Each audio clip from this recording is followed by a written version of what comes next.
Okay, here we go. Part 2 of What is 40K? We are talking about life in the 41st millennium. We're going to be talking a little bit specifically about the Imperium of Man, which is where most of the action takes place in the game. And we're going to talk a little bit about what makes that empire tick. To give you an idea here, we are talking about literally over 1 million worlds, okay? Spread out over about 2/3 of the Milky Way galaxy. We are talking about literally, I keep saying literally because I want you to understand the scope of this, over 1 trillion people. This is an insane, sprawling thing, and it's just, in a lot of ways, a mess. But there are 3 basic things, that make it tick.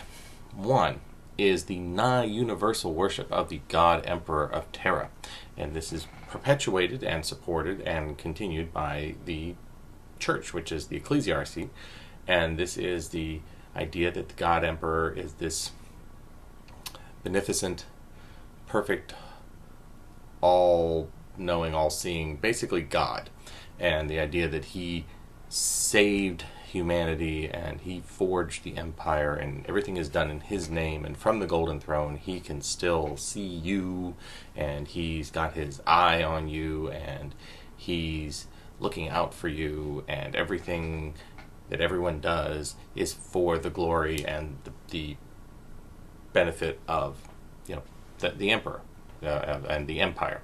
And this is something that people are indoctrinated with from birth. This has been going on for thousands of years. This has become the state religion in some form or another on every world. The church was smart enough to say, as they began to bring worlds during the Great Crusade, after the big warp storms and everything that kind of cut off communication had ended, they could see that there were different permutations of how people worshipped the emperor and so forth. And as long as they felt like it was basically on the right track, they were willing to allow a certain latitude on the local customs. But the idea is it still comes down to loyalty to the empire and the emperor and the golden throne. And that's basically all one big thing in most people's minds. So you have that. That's religion. This is a huge driving force, and this is more than the Church of Rome was before things like the Reformation or the Church of England split off or any of that. Second, you have the idea of there is only war. And what this means is basically that the entire Imperium, for the most part, is almost always on sort of this siege mentality war footing. Even on worlds that have not seen direct hostility for generations or even centuries, they still tithe troops and supplies and money and taxes to the empire. Somewhere in the empire at any given moment, millions and millions of troops of the Imperial Guard are deployed in some sort of military action. Space Marines are doing stuff. There is always a fight going on. And I don't mean a fight. There's always hundreds of fights going on somewhere in the galaxy. They are on a continuous war footing. And this is a unifying thing for the Imperium, for the citizens, where they say, well, sure, no one's attacking our world right now, but we could be next. There could be a Tyranid invasion. There could be an orc fleet shows up. There could be all sorts of things that might happen, and we'll be saying, gee, where's the Imperial Guard? Where's the army? Where's the navy? And they will come, and they will, fight the good fight and everything. So, this, of course, also ties into things like trying to stop chaos and stuff like that. But this idea that there is, at any time, some sort of enemy could strike, and that there must always be preparedness. There always has to be, this war footing is very, very central to how the Imperium continues to, exist. Quick brief word about the Imperial Guard. I should mention about the scope. The Administratium, which is the I think that's it. They like to do the funny Latin names, but the administration, the bureaucracy of the empire, couldn't actually tell you at any given time how many soldiers there are in the Imperial Guard. There are over 1 billion. They don't know exactly, because there's new regiments being founded all the time, soldiers getting killed, they're spread out all over the galaxy. They don't know, but the point is you have, at any given time, over 1 billion soldiers, and most of them doing something. And they may not be fighting actively at that moment, but they may be in a troop ship on their way from one deployment to another. And then for the Space Marines, you have 1,000 chapters of Space Marines, each supposedly limited to a maximum of 1,000 Marines each. So you have 1 million Space Marines flitting about, doing their thing. Now, of course, some Space Marines may get killed, and that means you have a little bit less than 1,000 in this one chapter. You know, it varies, but the idea is you have about 1 million, which doesn't sound like a lot, and it's not for something of this size. But, you know, the Space Marines are held in almost holy awe.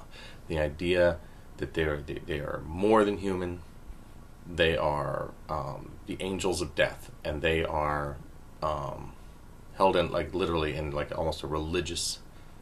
They're saints in a lot of ways, saints of death, and they are far more powerful, you know, physically and militarily than humans. A single Space Marine is probably worth over 100 troops.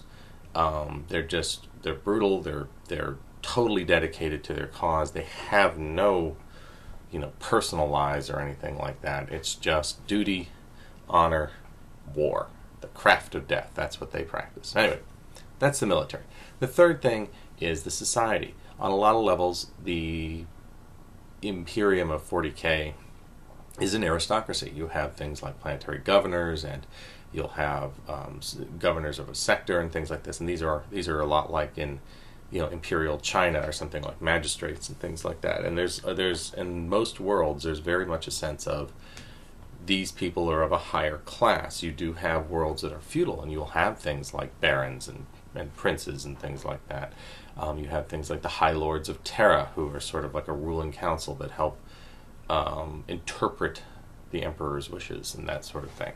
So that's sort of what the Empire is like.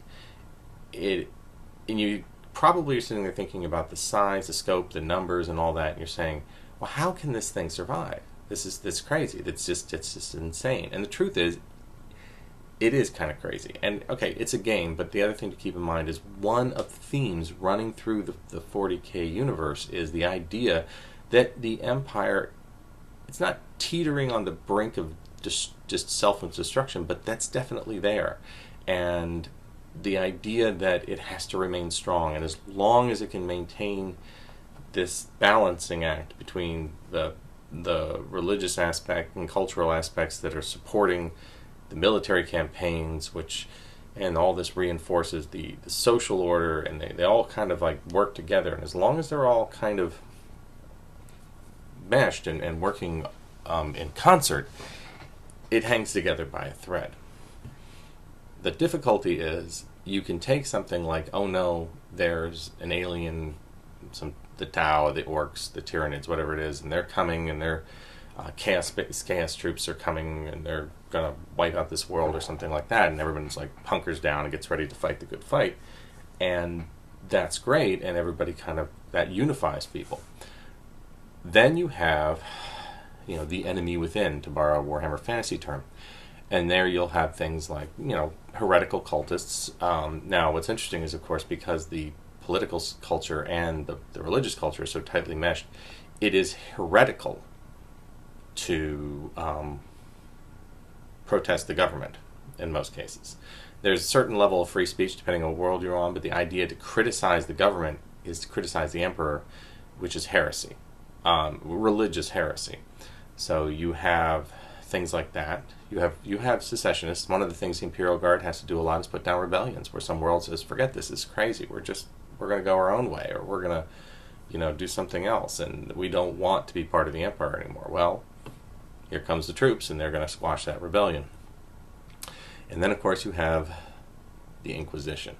And the Inquisition, of course, is working with the Church, but the Inquisition is dealing with various sorts of enemies that aren't going to be dealt with necessarily with armies and battleships and things like that. And they're dealing with things like rooting out heretical cells, witch finding, which in other words, rogue psychers or psychics, which are not sanctioned by the Empire, not trained, and causing all manner of trouble, and incursions from the warp, things like demons. And these are all elements of this sort of stuff that can happen internally, and the idea that it's happening within civilian life, it's happening behind the scenes, in the shadows, and it's the Inquisition that's trying to root that out and bring it to the light of day and purge it.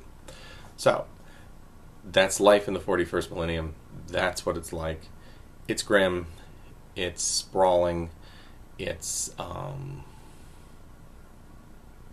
very dangerous.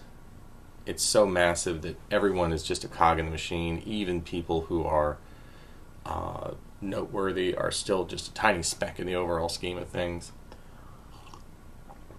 But it's also a world where there's a lot of interesting things going on. It's a universe with a lot of danger. It's a universe where there's lots of horror, but there's also a lot of adventure. And I should also mention briefly, the other thing I want to talk about culturally and societally is like, what's with all the skulls, right? I mean, there's skulls all over the place. It's kind of creepy and weird. Same thing in Warhammer Fantasy. There's lots of different theories about it that they try to justify. I mean, I think the reason the skulls are there is because the Games Workshop, when they made the miniatures, thought the skulls look cool. But I think what the skulls are about in some of the justifications is much like during the Dark Ages and Middle Ages, where you'd find things like lots of the motifs in art where there'd be things like a skeleton or woodcuts of, the skeleton dragging a plague victim into the grave, or Hieronymus Bosch kind of stuff. It's something that for one reason or another has just become part of the zeitgeist. And because the Imperium is in many ways very stagnant, they're very resistant to change. They don't really like the idea of lots of social and cultural and intellectual progress necessarily. They're much more interested in maintaining, and that means that things have stuck around for a while. And again, you're getting into the hyperbole of the people that invented it, where everything's got to be billions of people and millions of worlds and all this stuff, and it can't just be something that might make sense on a real demographic. But it's a game, and that's what it's like. So we'll pick it up next time. We're going to talk a little bit more about chaos. So that's it for now.